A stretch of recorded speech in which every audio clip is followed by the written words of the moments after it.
Hi, this is Phil Lund, and I am sitting here with Jeff Lindsey, and I'm sitting here on behalf of citizens concerned about crime.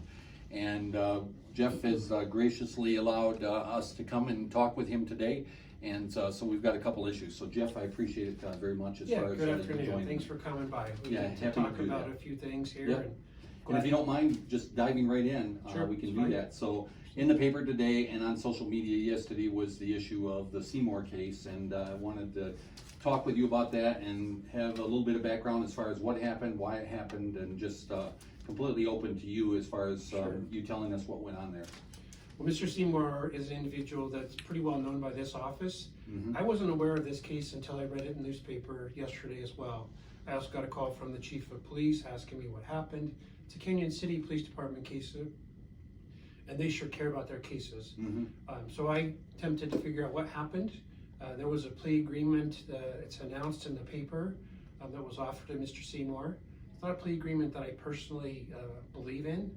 As the elected district attorney and the people that work for me, work under this office, I have to honor those plea agreements. Mhm. I didn't know about the plea agreement. And clearly, had I known about this plea agreement, I wouldn't have authorized it, I wouldn't have approved it, I would have, I guess, vetoed it, for lack of a better term. Right. It's just not the right type of plea agreement for this type of case. It should have been discussed with me. I should have been notified. Anytime there's a media case, I want to know about it. Right. Those cases affect our community, and I want to make sure that we do everything we can in our powers to keep this community safe. So do you see procedural changes in the future in your office, et cetera, that will make it so this is unlikely to happen further? I certainly hope so. And I can tell the people out there that there's been a lot of work done on this case after the fact, and I realize it's too late. Mhm. That bell is rang. But there are certain things that I put into place right away. When I learned about this yesterday and yesterday afternoon, there's a policy in place that these plea agreements won't happen in the future, period. Right. They will have to come through me. I've also had a review process with the employee that had offered this. Can't talk much about that. Right. Understand. And then there's some other things that we put in place, cooperation with agencies, Canyon City Police Department, Fremont County Sheriff's Office, talking to them about these kind of cases going forward. Yeah. It's really important that we have them as our partners, not only for the investigation, but through the end of the prosecution as well.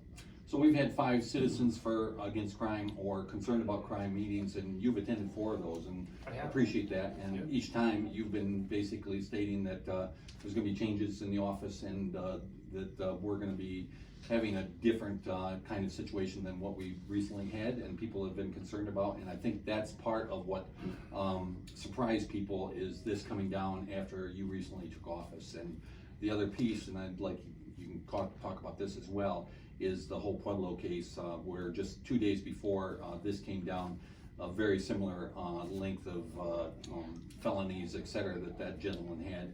I won't call him a gentleman, he's now deceased, but 3 officers shot. And if you want to talk about those connections and how it impacts our community, certainly I would Absolutely. appreciate that. I was a prosecutor in Pueblo for 3 years. Just recently, in November 1st, I was appointed to be the DA here, and so all those officers and those names, I've worked with them, I've had them in court, Yeah. testified, prosecuted cases where they're involved, and it really strikes me and it really hits home when especially when you know those officers, both Ms. Turner, the assistant district, and Ms. Turner, the assistant district attorney, and myself are very familiar with Pueblo Police Department, and our hearts go out to that department and those officers that got shot. It's unacceptable that happened.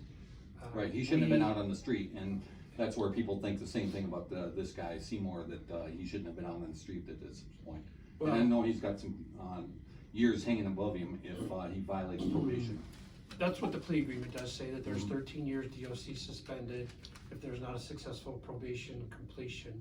One thing that we're going to do is we're going to approach the probation department here in the 11th, and we're going to ask for 0 tolerance on his sentence. So Sounds good. if there's one little slip up, a violation under a 0 tolerance, and obviously we have to get them to agree that he's brought back before the judge and punished accordingly.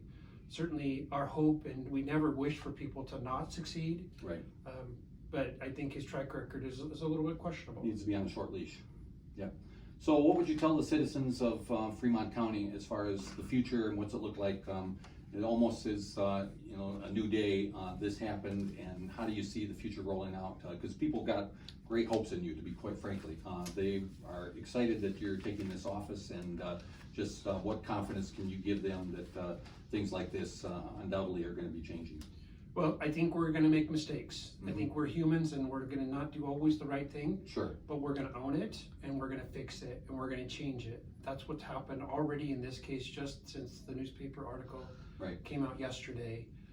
Ensuring that these things don't happen in the future. Dangerous individuals need to be taken off the streets, placed behind bars, where they can't do these kind of things to our community. So those all things are, you know, there. My hope is, again, changing some of the policies, you know, the notification of the elected district attorney about these types of cases, approving these kind of plea agreements, and then some of the other issues that I've discussed to address that sort of led to this plea agreement. Okay. I want to assure you that the citizens of Fremont County are behind you. They absolutely don't want to become a Denver. They don't want to become, you know, any place that we might say is a challenge as far as a crime issue. And we're wanting to have it not here.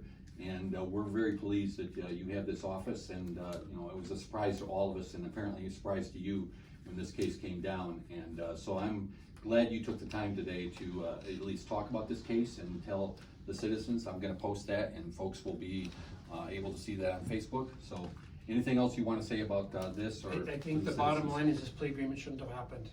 Okay. It shouldn't have happened. If I'd known about it, it wouldn't have. Okay, very good.